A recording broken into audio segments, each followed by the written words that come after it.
Alrighty. Hope you can hear me loud and clear. Good morning.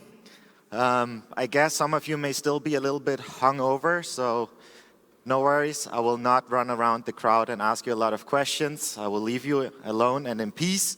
So hopefully for you just to enjoy the presentation. If you don't, let me know as well. Feedback is a gift. So, why am I here today? I'm here today to entertain you a little bit about this hype train that has been going on for the last couple of months called GenAI. You know, some famous examples around ChatGPT or Google's Bard.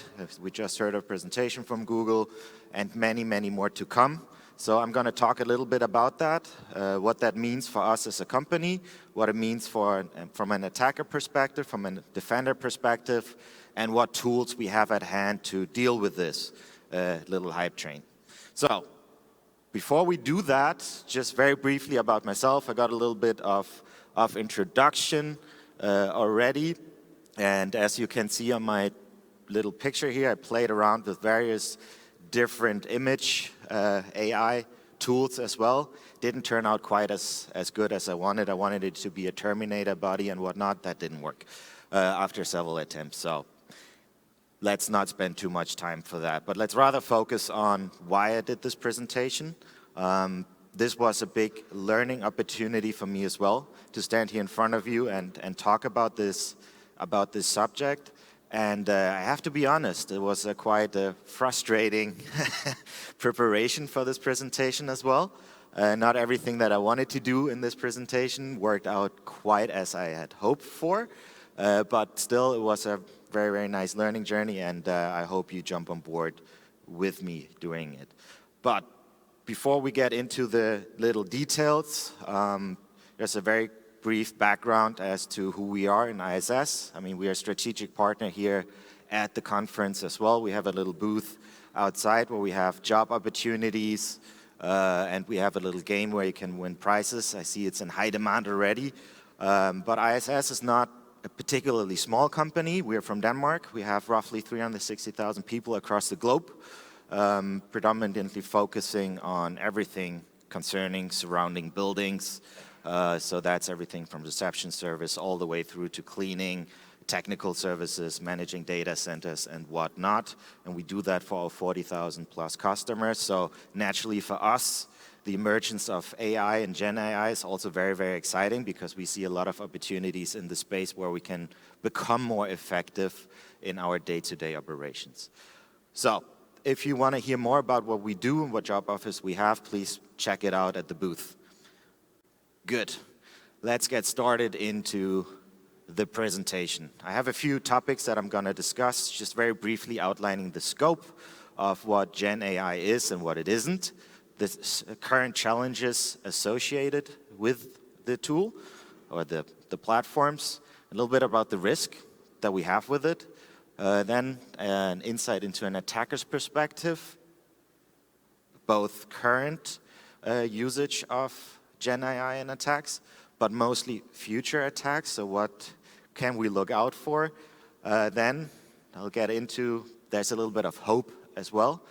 So I'll talk about the defender's perspective, why we in general need to be concerned about this thing, and what we can do as security professionals to tackle this beast. Good. So general artificial intelligence is just a branch of AI, right? So AI is a much, much broader term than what we're dealing with right now and in this presentation. Generally, it is focused on learning, adapting, problem solving to create autonomous decisions at some point in time. And it's, you know, image generation, it's language, it's code, whatnot. But it's not necessarily a replacement for the human brain. That's not how far we are. At least we don't. If we are, we don't know about that yet. And I wanted to ask the question, who here in the audience haven't tried out ChatGPT, Bard, or any of the other AI tools? But I think I will spare that question because I assume pretty much everyone in this room has touched this technology already.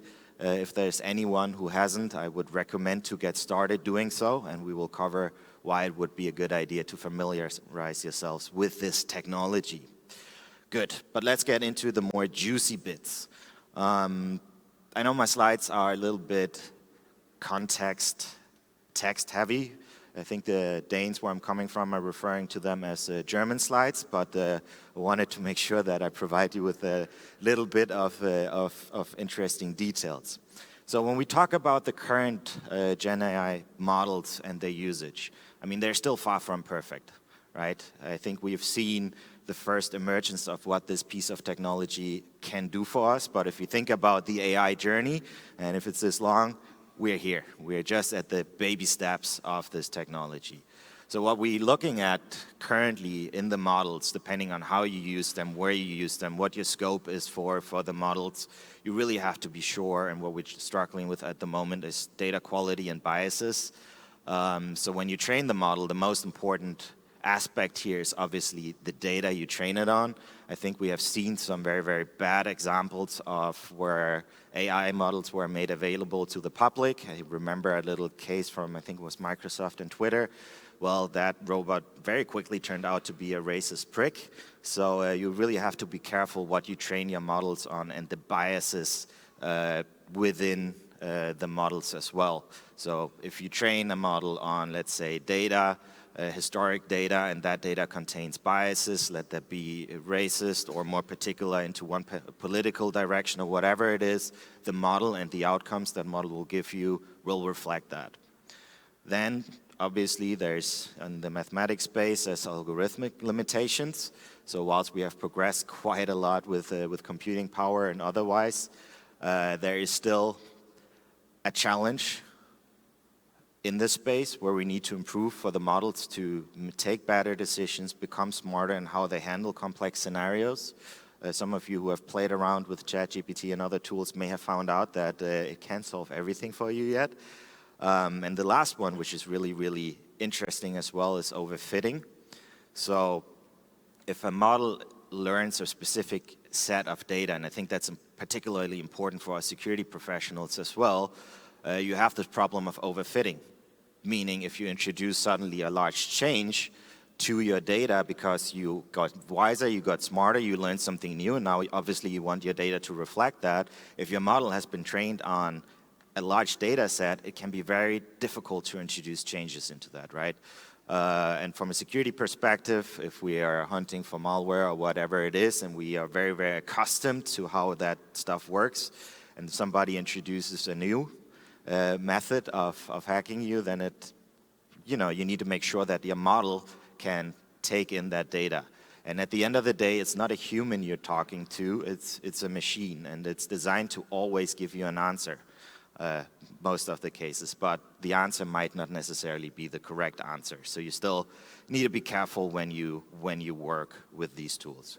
And obviously, given my job, I have to say that, right? Good.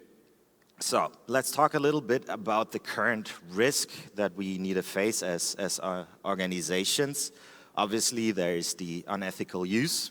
So that's the misuse of AI for whatever bad purposes you may have.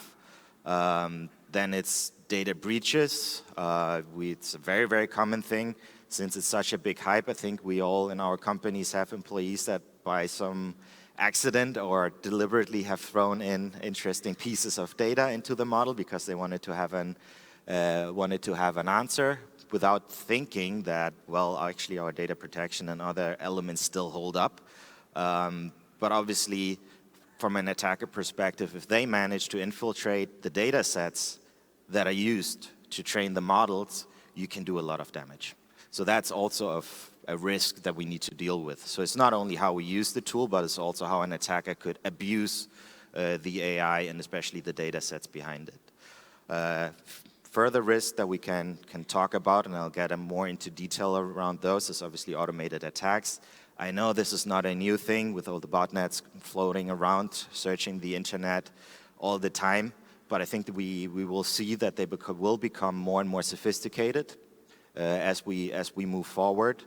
And they will become harder to detect because they learn as they fail and they improve as they go along.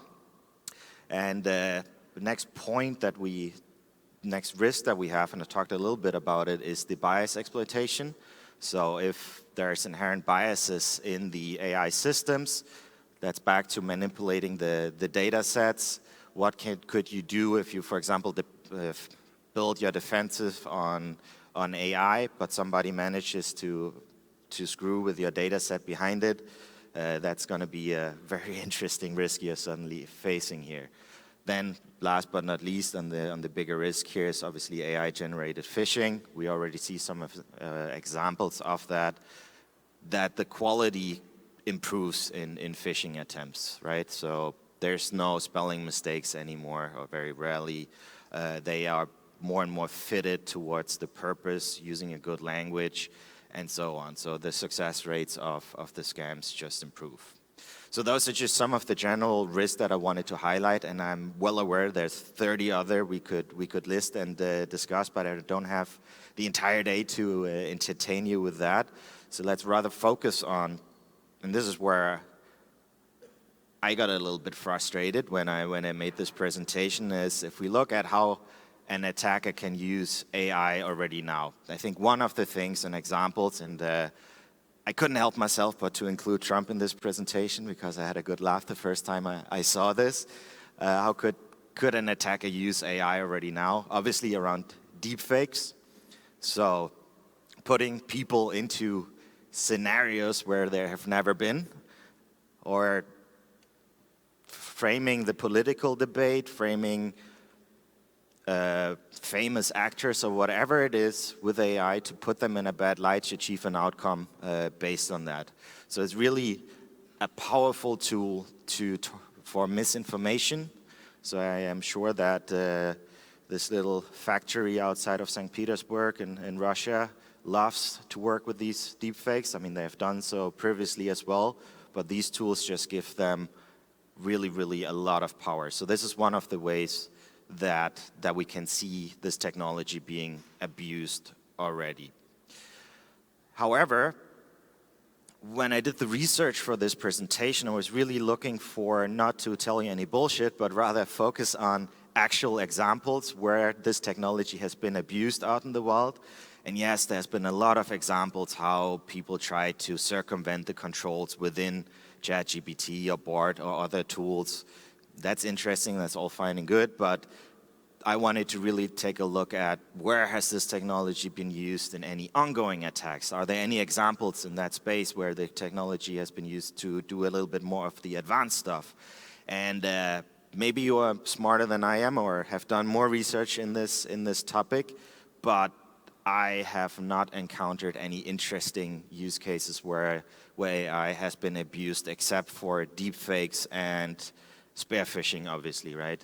What we have seen so far and what I could find throughout the research was how GenAI, and I just talked about it, was used to craft much more personalized phishing mails. It can start, and I think there was a presentation on this yesterday around scamming the scammer, where you can use this technology to keep a conversation ongoing with your victim as well. So it doesn't just work one way, it works both ways. So that it can learn, it can gather information, it can build trust with the victim because you actually get properly crafted replies to your spear phishing emails and so on. So it's a very, very powerful tool for targeted attacks or luring information out of people. So to get an initial foothold into an organization or into your victim. So that was the second example that I could find of where GenAI has been used already for malicious purposes, aside from people trying to manipulate the models themselves by trying to get it to build malware for you and so on. But so that's where we are in that one. So show of hands, anyone encountered different types of GenAI attacks or anything like that? I'm not going to call you out, I'm just curious. Maybe I can find you afterwards and have a chat with you. Any other examples? We have one over there. Interesting, maybe you can have a chat afterwards, because I'm very, very curious to see what other ways have been used already to exploit this technology. So, needless to say, I won't focus too much on this aspect either, but let's rather take a look at what could be potential, and I say potential future scenarios that we could look at when we really get into, as I mentioned, we're very early in the GenAI stages, so what could we expect upcoming going forward, right? I mean, there's obviously the APTs and their usage of this technology to really autonomously manage their infrastructure and their ways of attacking. And this is already going on, so I don't think it's a future scenario necessarily, but it's not as visible to us yet. And I think it's very, very powerful to these actors to gain valuable information in organizations, people they want to infiltrate. So I think there's a lot that we can expect in this space. So, but there's also a lot of risk associated with that, and I'll talk to that on the next one. Then I think the deep fakes we've seen so far, and now you saw an example with Donald Trump, I think that was just the bare beginnings. I think what we will see going forward in terms of deep fakes and how that is going to be used will become much more sophisticated, much more realistic, much more difficult to actually detect, because you can now combine a deepfake with voice layover, mimic the way they talk. I mean, if you train a model on a person's tweets, on everything that's available about that one person publicly, and you train the model on that, you can really get far with mimicking that specific individual or organization, if that's what you choose to do. And by that, really have a big say in the political agenda as well, because you can much more effectively shift the focus of people, of countries, into the direction you want. So I think this is something we have to be very, very careful and very, very aware about. I mean, we've seen already what happened with social media, with some of the riots going on in the US, where the Russians very, very effectively used Facebook and other social media to create further gaps in the population and even get people to riot and meet up. And that was specifically crafted by them. Now with this piece of technology, they can do that in a much, much, much more effective way. So I'm actually pretty concerned about this one. The next one that I'm also concerned about is obviously automated vulnerability exploitation. I think we had a presentation yesterday around vulnerability detection in applications, which was very interesting. But now if we put that a little bit on steroids and automate that with GenAI to run through your applications, infrastructure, and otherwise to find weaknesses based on malicious intent, I think that can be very, very scary as well to think about that, because then you will have 0 days emerging at all times, and I can be concerned about whether we will be behind the curve even further than we are already now in this space. Good. The next thing is adaptive malware. I know we have seen examples of this before, obviously, around morphing malware, but what I'm particularly concerned about in this case, I mean, there is debate whether in 2017, when NotPetya hit, whether that was deliberately targeting Western organizations or it was an accident, that should have only been retained to Ukraine.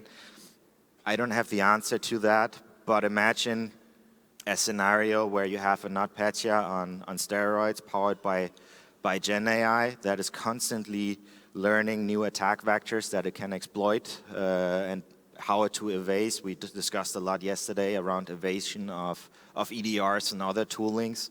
So if you power your malware with a GenAI backbone, I think that could be very, very scary scenario to look at as well, especially thinking about nation states in this case, if they utilize this technology. And AI has been known to go rogue at times, especially when it has to work autonomously.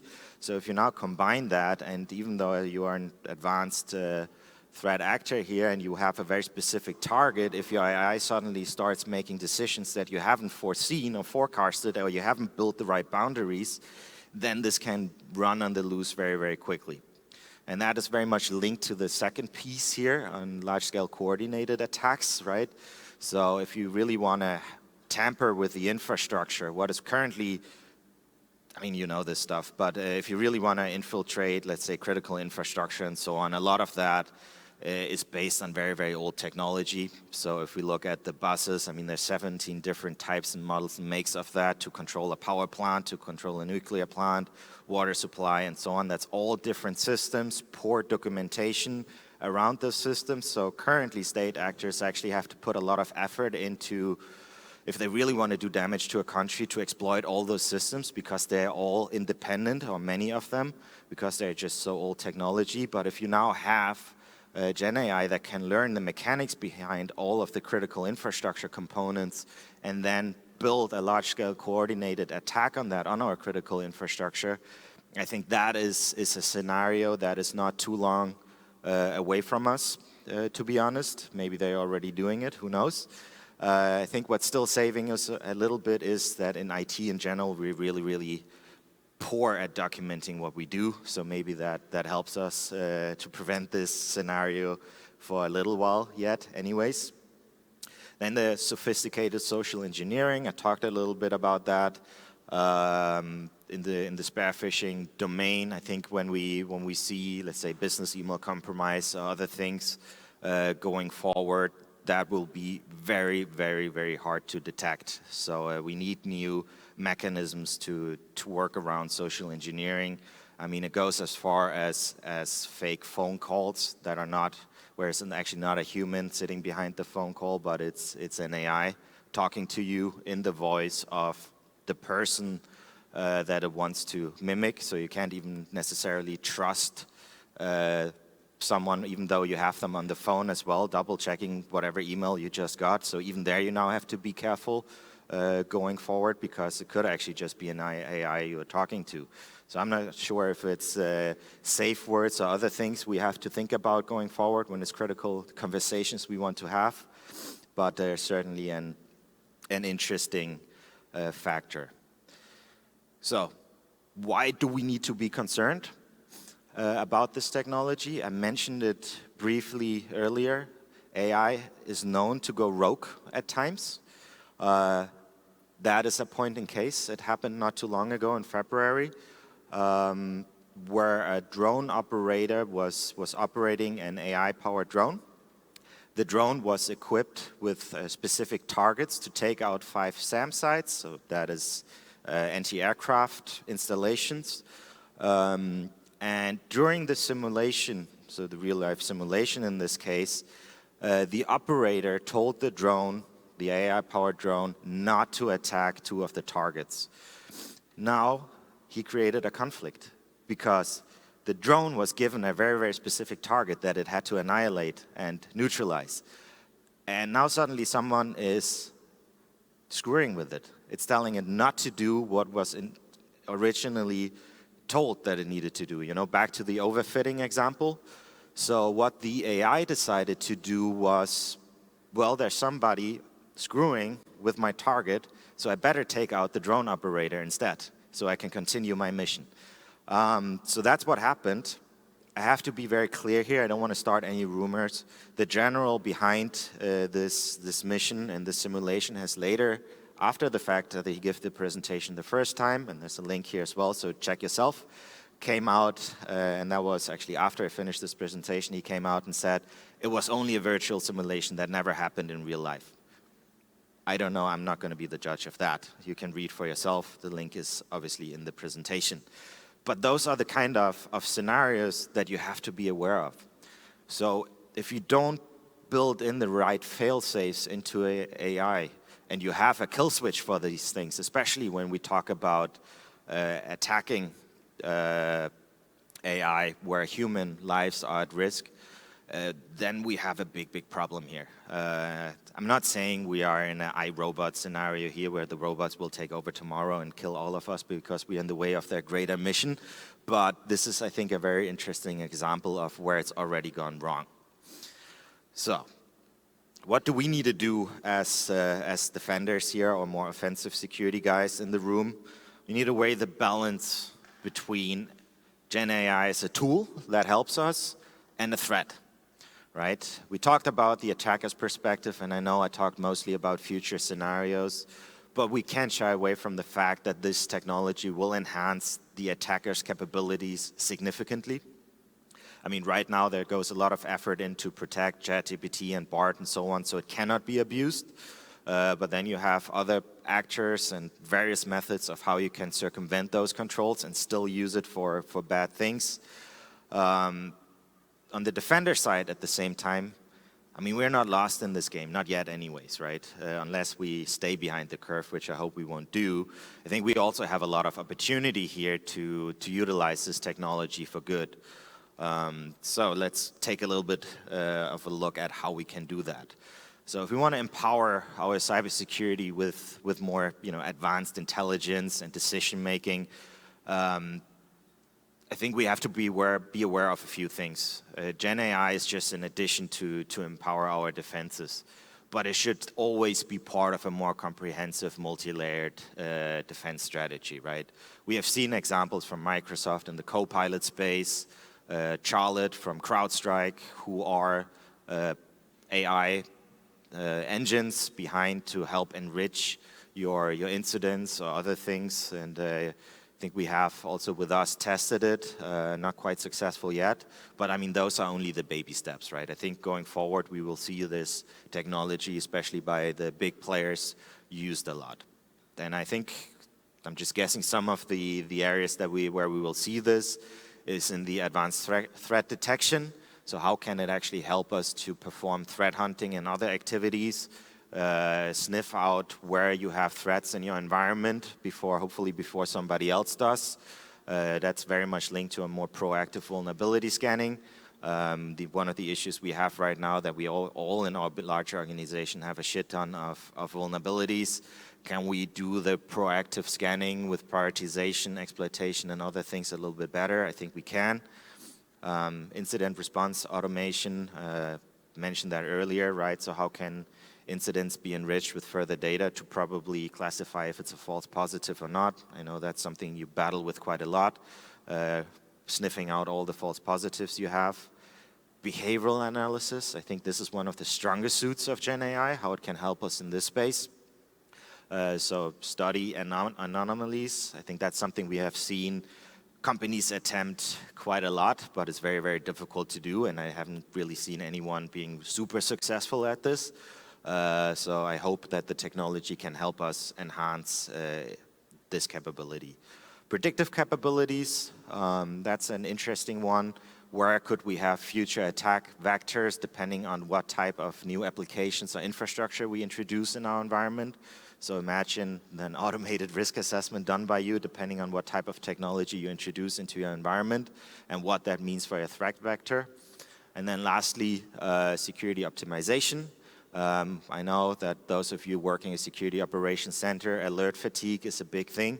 So then we deploy security orchestration automated response tools to that end to help automate our responses, but I think with GenAI we can improve that even further going forward and really help optimize our resources in that space so that we can focus on the stuff that is a little bit more fun than only responding to incidents. Good.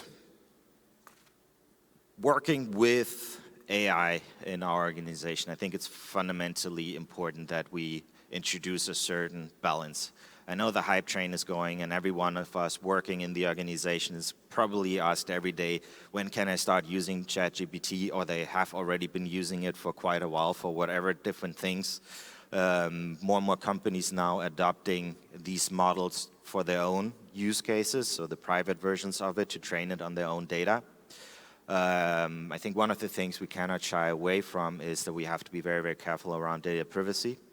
We have to be careful about fairness. I think we've all heard about the examples where, unfortunately, AI, so the image recognition and other things in autonomous vehicles have gone wrong, where it did not recognize people of darker skin color, things like that, because it was trained on white people mostly. So it's really, really important to think about these things so that we have fairness, inclusiveness in your models. So really, before you start working with AI, make absolutely sure that the data you feed it with is of good quality and promotes what you actually want. So you really have to think about the safeguards that you put in place for this to work. Because remember, people will use this technology to take decisions upon whatever it spits out, right? And you rather make sure that it's the right decisions that come out of that. Data protection, I mentioned that quite a few times with GDPR and other things. That's an important factor. I won't spend too much time on that. I know everybody hates legal compliance, and data protection, nonetheless, a very, very important topic. You've seen already there was an outcry when these tools were first launched because people were throwing all sorts of data in there, copyright infringements, you name it, you've heard about it. So those are also issues you have to be very, very aware of when you work with this technology. Then, like any other system, resilience or more safety and reliability of it.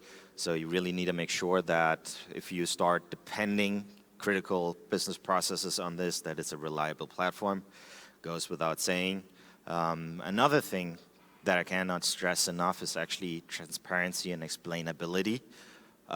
So how do you make sure that the AI system is transparent in its decision making and in the data it spits out in your face? Because as I said, it will always give you an answer. So how do you make sure that you understand the answer and that you can trace back so that you make sure that it has some sort of a fail-safe where it can point back to where did I actually get this piece of information from and how did I come to an answer based on that.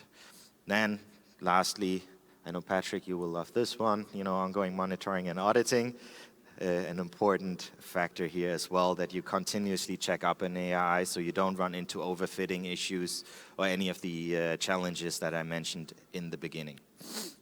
So, I don't think everything is lost here. There are a few things that we can do as organization and security practitioners.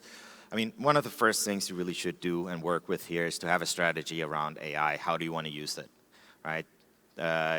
You have to think about security controls that you want to put in place for this piece of technology in whatever shape or form you use it. And obviously, we need to educate our employees on this piece of technology so they understand how to use it and how not to use it. I think that's equally important because, let's be honest, we are already behind the curve. I mean, everyone is using the technology, every organization is using it, and we have seen some bad examples where source code from some large technology providers showed up in places where it shouldn't show up because employees were taking shortcuts. So very, very important to think about this in your own organizations. There's a really, really brilliant piece of information already out there here at the bottom, which was done by some of my CISO colleagues on generative AI and ChatGPT enterprise risk, which contains an outline for policies and other things, so you don't have to reinvent the wheel. I think that's important. So in general, before I conclude on the presentation, there's a lot of organizational benefits. AI can be substantial to improve your business and your effectiveness in your business, can reduce operational disruptions and so on. But it can also be used for bad and for hurting people and organizations. So we have to make sure that we effectively manage this. And now, as part of my little exclusion here, I wanted to show some of the examples where the image generation and other things have gone a little bit rogue on me. So instead of ISS and cleaning robots and so on, it showed me ass. So I don't know why it did that, or sometimes it spits out things that you simply cannot understand. So even working with these image generations and other things, it takes quite a few attempts to get it right. So I really want to conclude on my biggest learnings from going through this. I'm not sure if I got even more paranoid after doing further research the last couple of months around AI and what it can do for us. I mean, if you think back to 2017 and NotPetya, what that did, If we then go forward and see at the current capabilities of threat actors now combined and on steroids with these technologies, I think we are in for a treat in security, and we will see some very, very interesting attacks emerging. I hope we are still far away from the fact that AI in the wrong hands could be a nuclear bomb to everything we know that is digital. I hope we are still too crappy at documenting everything we do, so an AI cannot learn about every single system and how it works to then use that information to destroy it. But nonetheless, I think that's something we very much need to be aware of. And you may have noticed there's a very ugly trash panda on some of the AI-generated images throughout this presentation. So I didn't create one of these. I mean, all of these images you saw in the presentation were AI generated, and I tried to make it fit to the theme that I was talking about. So I hope it was okay. So what's up with the trash pandas? I think I wanted to bring it up as an example. In the beginning of the presentation, he was kind of in hiding in his little trash can. And I think that's sort of exemplifying sometimes, and I'm going to be a little bit harsh on ourselves and the security practitioners here, ourselves. Sometimes when there's new emergent technologies, our businesses are super excited about what is the first thing we do? Oh, fuck. What is this? No, please don't use it. It's dangerous. It's scary. We don't fully understand it yet. So please don't use it yet. Right? I'm not saying everyone does that, but that's a tendency we have as security practitioners. And we really have to make sure with this technology, if you haven't already worked with it, done research on it, do it. You don't want to stay behind the curve here. Right? This is going to stay with us. It's not going anywhere. So you might as well embrace it, start loving it. There's no other way around this. We will all be faced with it sooner or later in one shape or form. So with that, I want to conclude, but not before I tell you a little joke about our little trash panda here. Why did the trash panda cross the road? Because after going through your garbage, it decided life couldn't get any worse. So that's the courtesy of ChatGPT 4. I didn't invent that joke, but again, I think it's very fitting to how we embrace this technology. And we all know there's a lot of garbage out there, but this is one we really need to familiarize ourselves with. So I hope you enjoyed the presentation. If you didn't, that's also fair. Please provide some feedback in the app as well so that I can improve going forward as well. So thank you for listening in. Please see us at our stand if you're interested or you want to hear more. We also have some very, very exciting people that you can talk to. I think they're all wearing white shirts with a little ISS logo, so I'm calling you out. And we have some interesting job offers and prizes that you can win. So thank you very much.